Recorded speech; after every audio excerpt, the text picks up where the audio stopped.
So today, I actually have a friend that's going to join me on my hike. I am a hiker. I also volunteer for Catfish Creek Conservation Authority, and I run a blog called Exploration Project.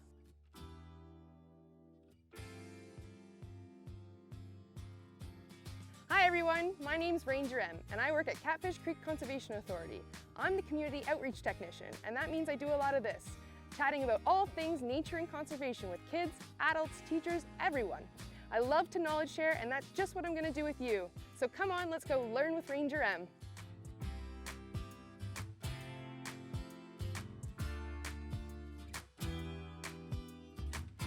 Hi everyone, and welcome to another episode of Learn with Ranger M. Today we're going to focus on hiking safety, and then my friend's going to join me for a hike in Calton Swamp Wildlife Management Area. But before we go on our hike, we have to go and pack my bag. Okay, so this is my day pack, and this is what I'm going to take with me on the hike today. I'm also going to bring a first aid kit and a tick kit. So my first aid kit is just in case I fall and I hurt myself. It's just got a couple bandages and wipes and everything in like that. If you don't have a tick kit, a first aid kit could act as your tick kit if you have tweezers in it. That way you would be able to pluck out the tick. You just want to remember when you're pulling out a tick to bring its head with it. Sometimes when you pull out a tick, just the body comes, and that way if the tick is carrying any diseases or anything, it will still get into your body if you don't get the head as well. So that is what a majority of the tick kit is. It's a tweezer. So I'm going to bring both of those with me on my hike. Also important, as always, is water and snacks. I'm going to bring with me as well. I've been to Calton Swamp before, but I am going to bring a map. It's always smart to know the trail you're going to in a sense of what direction you're going in. At the beginning of some trails, there are maps for you, and you can just take a picture on your phone, and that's where you can refer to it if you don't have a printout at all. But I do have a printout, so I'm going to bring that with me. Other essentials that you could think of bringing could also depend on where you're hiking and how long you're hiking, but you could bring a Swiss Army knife or just a pocket knife, a flashlight in case you do get lost, and a flashlight could help you obviously at nighttime. Some more clothes and even a blanket if you're going somewhere that you possibly may be longer than 6-8 hours. And then a compass, always smart just in case you get disorientated. It can help you find your way back. I'm also going to bring my cell phone that's fully charged, just in case of an emergency, I can call out. And then I'm also, for personal reasons, bringing my binoculars, and I normally bring my camera as well, just in case for wildlife sightings. Finally, the last thing you want to do is just make sure someone knows where you're hiking. It's always safe to let them know where you're hiking and how long approximately you're going to be, just in case of an emergency. So let's get out and go on our hike. What is the provincial bird of Ontario?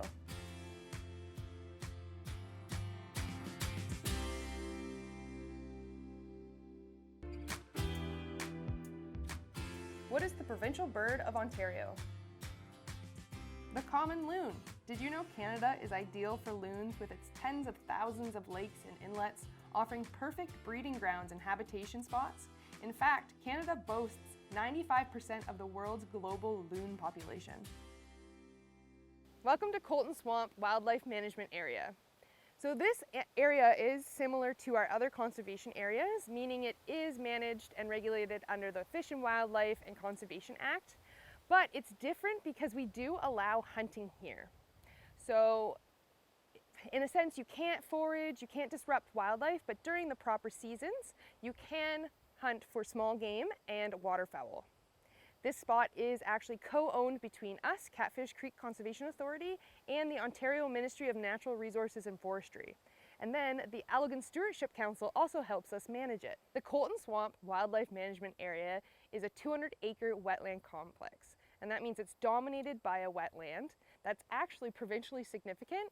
And then it also has other aspects of it like a red pine plantation, a regenerated farmland area, and then a lot of different species from a cattail marsh to silver maple surrounding the wetland, and a lot of fun things we can find on our hike today. The Calton Swamp Wildlife Management Area is actually home to several national and provincially at-risk vegetative species. That includes putty root, black gum, chestnut, and the small world begonia.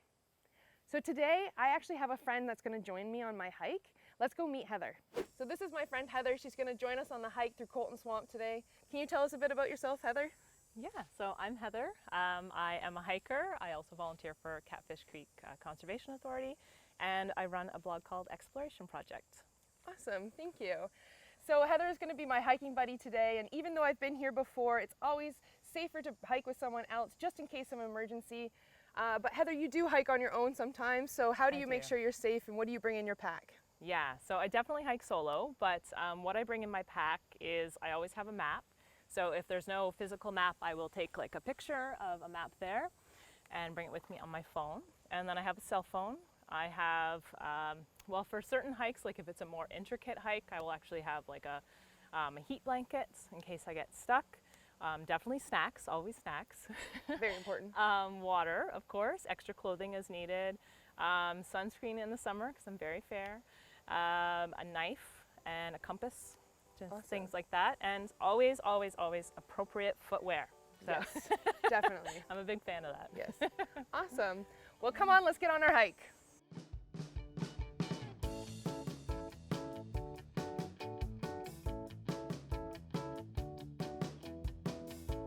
So Colton Swamp's actually a pretty cool place because it's not a continuous loop. You actually have to get to a certain point and then turn back. But Right. You've been here before, right, Heather? I have, yes. What was your favorite part about Colton Swamp? I would say south of here. I believe that's south, I think. Yes. Anyways, my favorite part is where the swamp turns into sort of just more like grassy area, and there's that little bridge. Very cute. Okay, well, we'll have to make sure we get there. Yeah.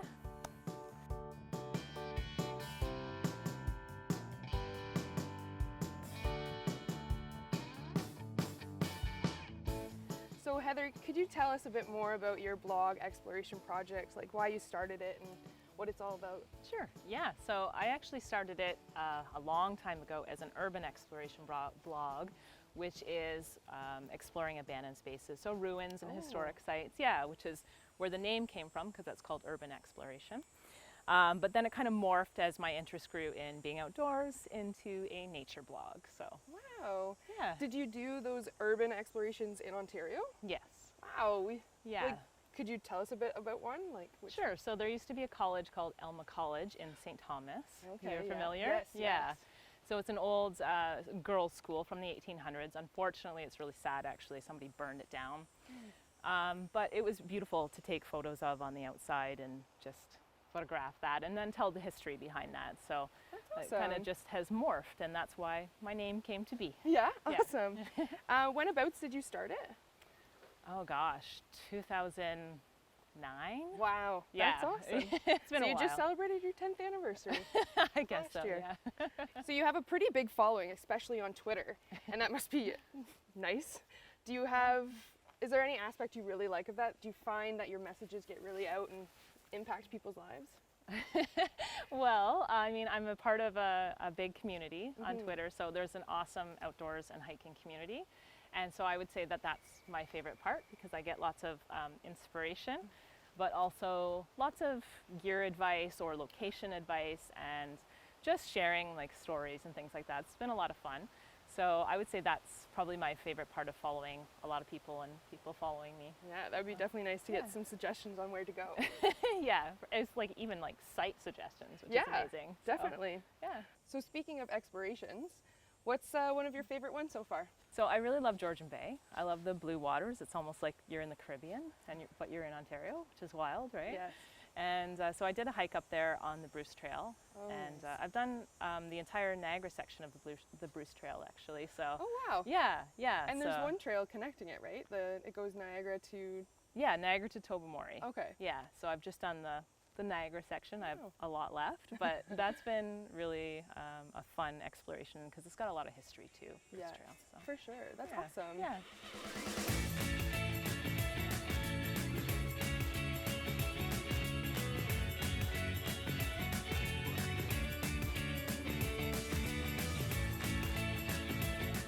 We've made it to the end of the first part of the trail. Yes. So, what are you most passionate about? What's your motto in life? Well, my motto in life, I would say, is to thine own self be true. So be true to your heart. But my motto for Exploration Project is be curious and explore. So That's awesome. Yeah, I think, you know, it's really, we lose, I think, a lot of curiosity and that sort of, I don't know, joie de vivre or wonder that you have as a kid. And I think it's really important to maintain that in adulthood because you learn so much more and just life is so much more interesting when you're curious and you go check things out, explore it. Yes. I think that's actually been a benefit of the COVID-19 pandemic in a way. I think people have gotten outside and explored more. Yeah. Like at Springwater, we have noticed so many more visitors, especially from London, Waterloo, and the GTA area, more coming to visit us. And I think obviously the pandemic has been really hard on everyone, but there's been some positives, I think, for getting outside. I think so too, and I think people are realizing there is so much to explore in your backyard and in your local area. Definitely. And, you know, I think we sometimes take things for granted that we have all around us, but if you explore your local area, you'll find some amazing spots. Definitely, maybe like this one right here. That's right.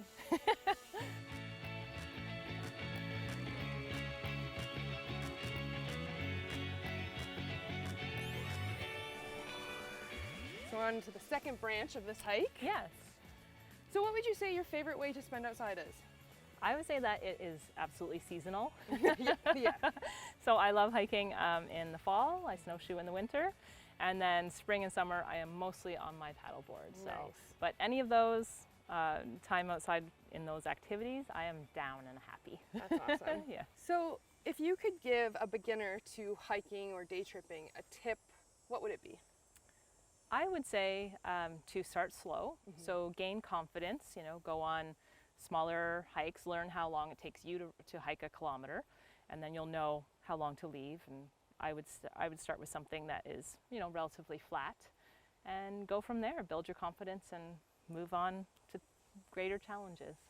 What would your suggestion be on where to hike? And don't worry, I won't get upset if it's not a catfish-owned property. Okay. Well, it is. Oh. It is a catfish property. It is Springwater Conservation because it's got some really great loops. You can get some good distance, but it's relatively flat and wide, and you can do some different variety there, and it's just a really pretty hike. That is, it is. Yeah. And it's also populated enough that you won't feel like you're on your own and feel like exactly you're not in the middle of nowhere. Exactly. Yeah. That's a good one.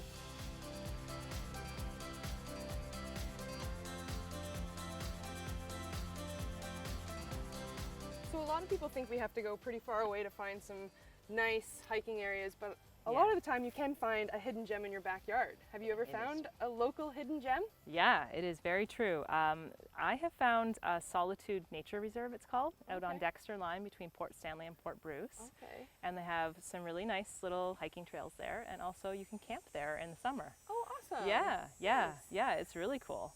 And let's get down to the most exciting question. What is the coolest wildlife you have ever seen out and about? I've had 2 bear encounters.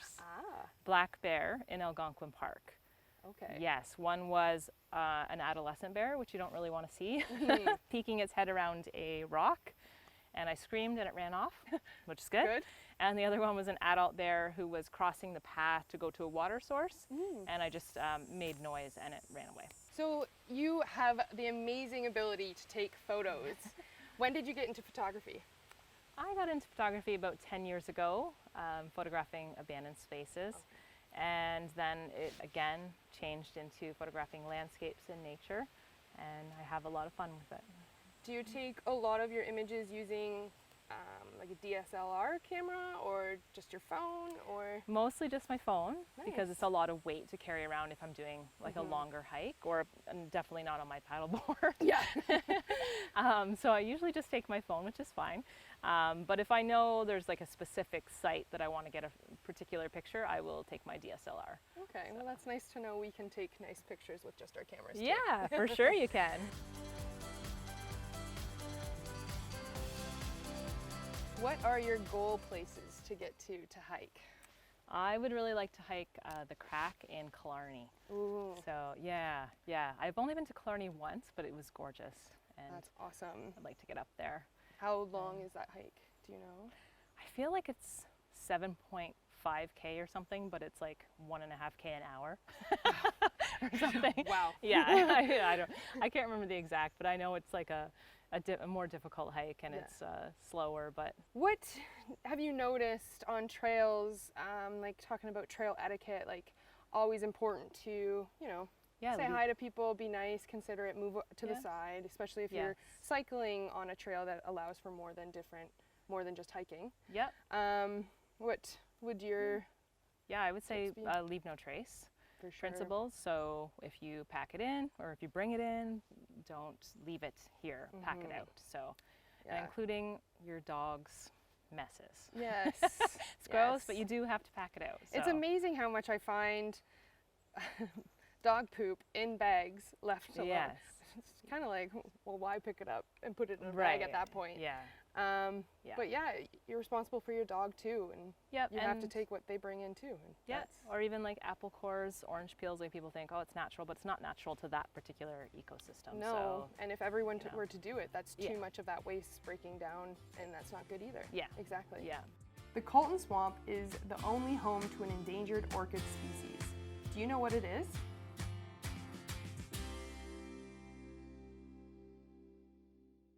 The Calton Swamp is the only home to an endangered orchid species. Do you know what it is? The small world begonia. Calton Swamp is the only place in Ontario where the small world begonia is found. Did you know orchids can remain underground for several years and will wait for the right conditions before starting to grow new plants above ground? So I've noticed a lot of info and posts about this a lot lately. Women in nature and women in STEM, or science, technology, engineering, mathematics. And I am really for feminine representation in the outdoors. Yes. I've always tried to prove that I can do anything a guy can do, whether it was hockey and sports or chainsawing or doing anything. Firefighting. And even if I hurt myself, whatever, it's fine. But what are your thoughts on female representation in nature and STEM? Because as women, we're both women in the outdoors and in STEM. So I'd love your input. I think it's absolutely crucial to have feminine or female representation. I think that you can't really be inspired to do something, or at least you can't be inspired as well if you're not seeing other people like you do it. So I think diversity in general, whether that be gender diversity or race diversity, ability diversity, all is important for everyone to be able to enjoy the outdoors and feel welcome in the outdoors. I think it's so important. Yes, definitely. And I think it's been very prevalent lately to see those different representations. Yes. Especially through social media, which you are very prevalent on, and you have a big following. So I think social media is so important in the conservation role and in representation role. Yeah, I think so too. And I think it, again, just it's inspiring to see other people like you doing really cool stuff or things that you think would be fun. And it's like, oh, they can do that. Well, why can't I do that? Exactly. Right? So yeah, for sure. Yeah. Do you have a female role model that was in the outdoors at all? I was actually inspired by a book that I read called Grandma Gatewood's Walk. Okay. And so Grandma Gatewood was, I believe her name was Emma, and in the 1950s, she was the first woman to solo the Appalachian Trail, but she did it in her 60s. Oh, cool. Yeah, so age representation as well, definitely. Right? And then she did it 3 more times, with her last being at 75 years of age. Wow. So it's just like, okay, so sometimes if I'm having trouble, I'll think, okay, Grandma Gatewood, like she did this, like I feel like, I got this, like other women have done this, other women who had less physical ability, presumably, than me. So it's like, okay, I got this. What advice would you give female girls and teenagers that want to start out getting into nature or even pursuing an outdoor or environmental career? Oh, okay. Well, I would say if you really want to do something, to not give up on it, despite perhaps internal or external pressures not to do it. So there's a lot of, for example, people that say, don't do this type of camping, or, it's too dangerous, that type of thing for a woman. Be safe, be smart, but follow your heart and do what you need to do in life to be happy. For sure. So. And I feel like if there's financial setbacks or anything like that, to like pursue a post-secondary schooling or anything, Yeah. to get that experience elsewhere, like volunteer Yeah. or be part of a committee or anything like that. Just Yes. get involved with your local organizations, and I think that could Absolutely. really help as well. Absolutely, or even just, work for a period of time so that you can go to school. Exactly. Like, don't give up on it, I mean, I'm going back to school and I'm in my 40s, so Yeah, it doesn't exactly. matter. Just do what you need to do. Yeah, for sure. If you could hike or go backpacking with anyone, female, who would it be and why? Well, Cheryl Strayed's pretty cool woman. Yeah. She wrote Wild. Yes. And I like the work that she's done since then. So I would say Cheryl Strayed. Yeah. That would be pretty cool. But overall, just anyone with a positive attitude and who likes to have fun. Yeah, for sure. If you could see something done in the future to better represent women and girls, what would you think would be the best way? I think I'm just going to do a bit of a plug here to end violence against women, because I think violence against women prevents women from getting into the outdoors as much as they would like to, because they're fearful of their safety. Yes, for And sure. it should never be. We should be in a society where that's never a barrier for women. Definitely. Or for anyone. But Yes, for sure. I Yeah. agree.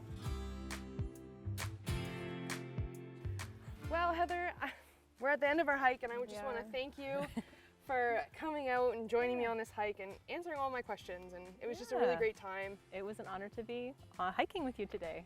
It was Awesome. fun. Yes, and I can't wait to see you in nature again. Absolutely. Do you know where the Carolinian Life Zone is found and how much of Canada's landscape it covers?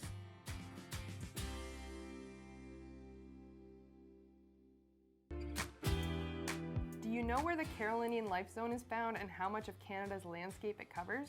The Carolinian Life Zone is found in southwestern Ontario, from the border up north to Toronto and down across to Grand Bend. It covers less than 1% of Canada's landmass. Did you know only 2.5% of the Carolinian Life Zone is formally protected? So thanks again to Heather for joining me on the hike, and now I'm going to tell you all about compasses and how to use a compass. So I have here just a common compass. I have some flagging tape on it that's bright orange just in case I drop it. It's easy to find. So with compasses, you do have to hold them straight out in your palm, nice and flat.